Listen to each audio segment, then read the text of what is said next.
Wait. Okay, good morning, everybody. All right, getting into week 2 here, creating some routine as far as just a normal game week and normal prep. And obviously now it's getting into the rhythm of the season where you got a week to get ready and so forth. So it'd be good, for our team this week to experience that.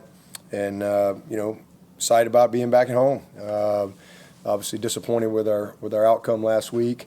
But proud of the effort and a lot of the things that were on tape that I know lead to winning games, and excited to just be back at home this week. So it'll be a beautiful day, hopefully, in the Valley, and I look forward to welcoming Troy. This is a school I've got a ton of respect for. Growing up in Alabama, I've always, all the way back to Coach Larry Blakeney. I mean. Rick Rhodes, who was a head coach and won a national championship there, and was an offensive line coach when I was at Alabama, and ironically enough, later on, Rick Rhodes became the head coach at Pelham High School, which was my high school. So, but when I think of Troy, I think about a university that's got some amazing tradition. I mean, they've won national championships. And then as they advanced their program and grew their football program and invested, they have invested in facilities. Troy's got great support. It's a great community and, a great university. And they have had some great football players come through that program and great coaches. Had a lot of great coaches that have come through Troy. And so I have a ton of respect for just the university, the program. This is our third time to play them.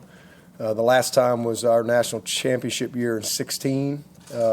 We played them, and I think it was 30-23, I believe. In 2011, we played them, and that was an ACC championship year, our first ACC championship year, and we were down at half. And everybody was booing and saying some bad names to me going off the field. So it's not good. So I got a lot of respect for Troy, and so I just say that right up front. Coach Parker, he's done a nice job there. I've talked to him a few times. I don't really know him well. I think he was an interim at Purdue at one point, and that's where I first kind of communicated with him some, but he's had a great background, a great track record, and is doing a heck of a job there for them. They're different when you think of Troy as far as style of play. They're different. In years past, when you think of Troy, man, they're 4 and 5 wides, and they're flying, and they're slinging the ball all over the field. That ain't what you see when you turn the tape on with these dudes. This is. They'll probably have more personnel groupings than anybody we play. They're 11, 12, 13, 22, multiple tight ends, a million formations and shifts and motions. This is a team that runs the football. And it's an old school approach. And so they've gone from that extreme all the way over here. And so it's a challenge. This is a game that, from a defensive standpoint, you better want to tackle.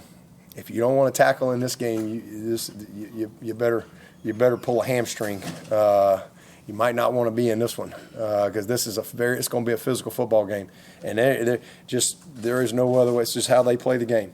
It's again creating bunch sets, condensed sets to run the ball, try to create some gaps.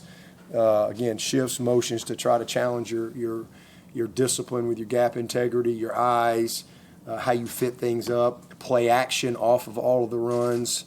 So you got this is a big old bruising back. Their back leads the nation in rushing right now after week 1. So I know it's week 1, but I think it was 186 yards.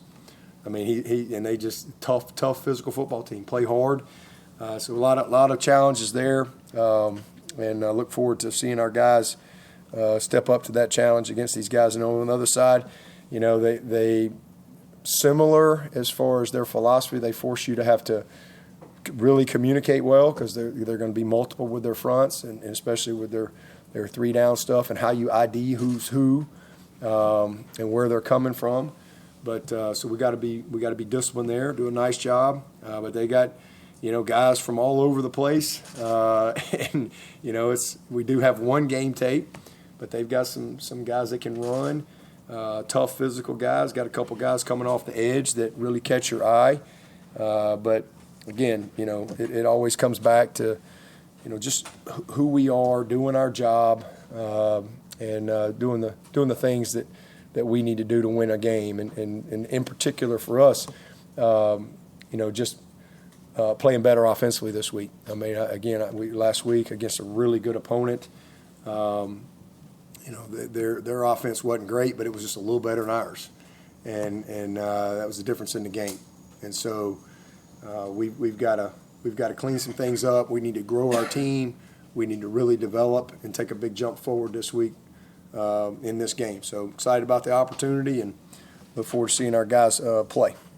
With that, I'll take you. Oh, and then before I get to that, I'm wearing my Paul Journey shirt today. So this is Paul Journey week for us. This is a week that we celebrate, our Paul Journey program, which is to me the top player development program in all of college football. It is a leadership, initiative. I mean, it is a curriculum, and just very thankful for all that our guys get the opportunity to be, to learn and be exposed to, and all the people who support it. It's an amazing organization led by Jeff Davis, as y'all know. So that kind of kicks off this week for us, and have a little banquet on Thursday with some donors and stuff. But so a great week, a lot going on with our Paul Journey program.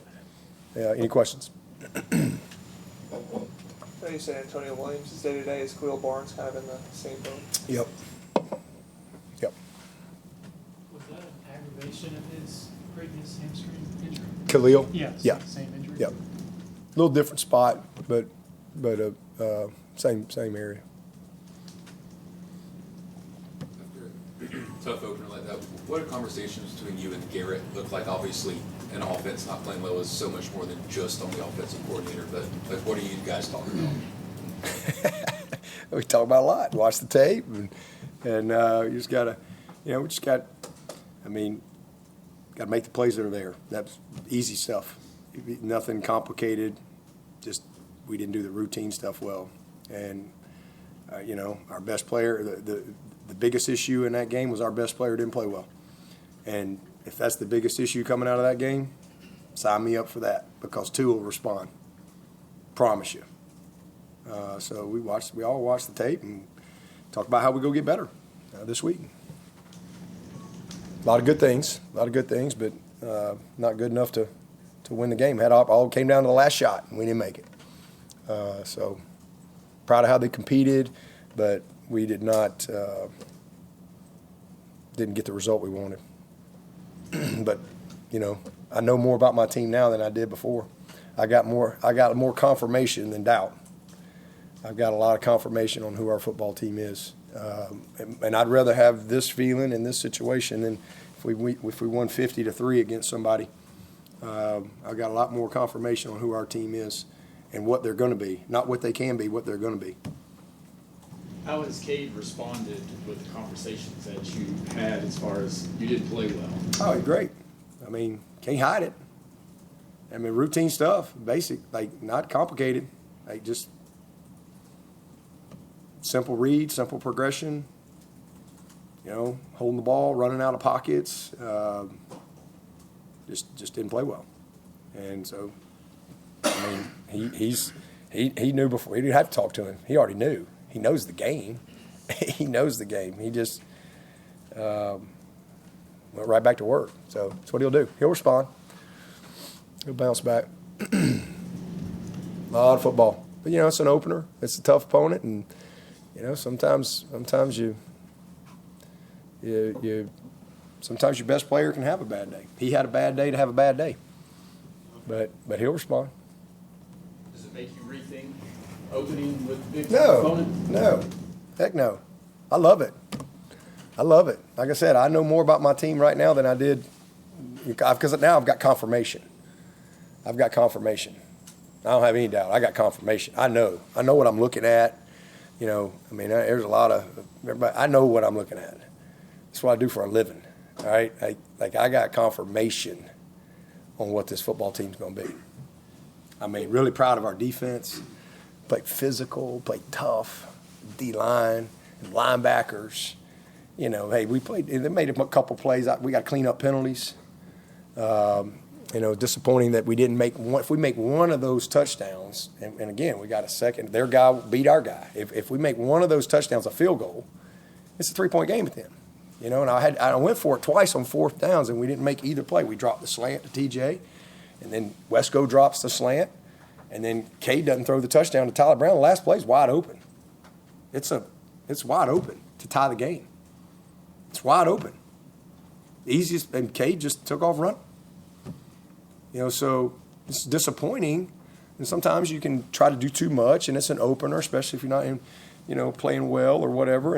But you know, just more confirmation than doubt, and certainly wasn't just Cade. I mean, like I said, I mean, Wesco had 2 big misses, big. We had TJ. Had a big miss. He got to make. That's a contested play. That's just football. He'll make those plays, and he will. They will. You know, they'll get. But we didn't even try on the run game. I mean, we didn't even give it a chance. You know, so things we got to do better as coaches. I mean, it's an opener, and that's how you get better. Things get exposed early, and rather than game 8, you know, it's right out of the gate. You're seeing, like, you don't forget that. So I'd much rather have that.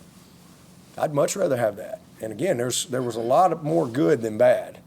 It's a 1-score game. LSU's going to score a bunch of points on a lot of people. They didn't play very well either. I promise you, they watched the tape on Sunday and they're going, oh, God. Glad they didn't throw the ball to that guy for a 50-yard touchdown. Nobody's around him. And that's the read. Boy, glad they didn't this or that. I mean, that's how it's a few plays. But 2 really good teams, and both will have great years. You said that Cade didn't play well, obviously, but when you don't even try in the run game, how much extra of a burden does that put on your quarterback? So, yeah, we didn't do a good job helping him. That's the area that Garrett's got to do a better job in. You know, got to help him. You know, got to do a better job. And I got to do a better job making sure that it gets done.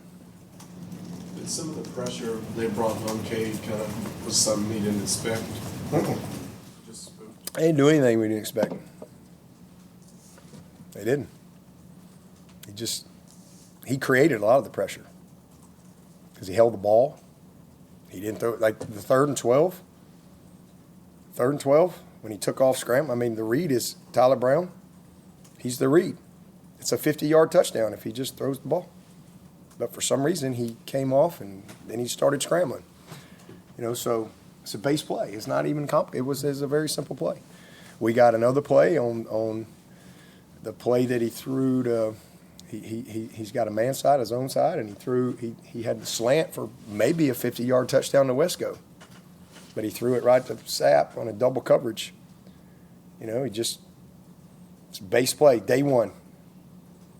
And, you know, he just didn't read his progression there. I mean, it just eyes on the wrong thing. And again, sometimes you struggle, you just do too much. But he had a bad day. I ain't no other way to say it. I mean, like we gotta. If 2 ain't a dude, we ain't winning. Dudes got to be dudes. This is big boy football. So I mean, that's just the way it is. And I can't. I mean, he's not a freshman. He ain't a freshman. He'll respond. But like I said earlier, if our biggest issue coming out of that game is our best player didn't play well, we'll be all right. We'll be all right. What was your assessment of Stefan?